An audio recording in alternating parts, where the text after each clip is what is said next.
যারা যা করা করতেছে সেটা আপনারা দেখতেছেন। আমি খালি বুঝাচ্ছি, যদি এই অবস্থা হয় তাহলে কিছুদিন পরে আমরা আমাদের কোনো সন্তানকে খুঁজে পাবো না। তাহলে এখন এটা ইসলামী আন্দোলনের দায়িত্ব নয়, এটা ওলামা মাশায়েখের দায়িত্ব নয়, শুধু বাংলাদেশের প্রতিটি মুসলমানের দায়িত্ব হলো আমাদেরকে তাদের বিরুদ্ধে আমাদের সন্তানদেরকে রক্ষা করার জন্য কাজ করতে হবে। আর কাজ করা আমি তিনটা পরিকল্পনা বলতেছি, শুধুমাত্র আলোচনার মাধ্যমে সীমাবদ্ধ রাখলে কোনো কাজ হবে না।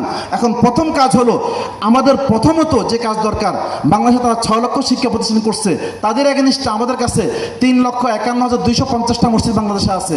যদি আমরা সেখানে কাজ করতে পারি তাহলে আমাদের মুসলমান সন্তানকে রক্ষা করতে পারবো।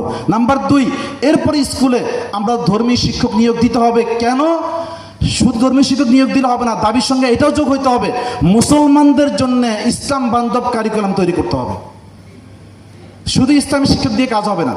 ইসলামী শিক্ষক দিলেন কি লাভ হবে? সে তো কি পড়াবে, সে তাকে পড়াই দেওয়া হবে না। তাহলে এইটা নাম্বার 3 হলো, আমাদেরকে সরকারিভাবে আমাদেরকে অবশ্যই এখানে যারা রাজনৈতিক ওলামা একরামরা আছেন, আমি অনুরোধ করব, আপনারা আমাদের অধিকারকে আদায় করানোর জন্য ইনশাআল্লাহ চেষ্টা করব।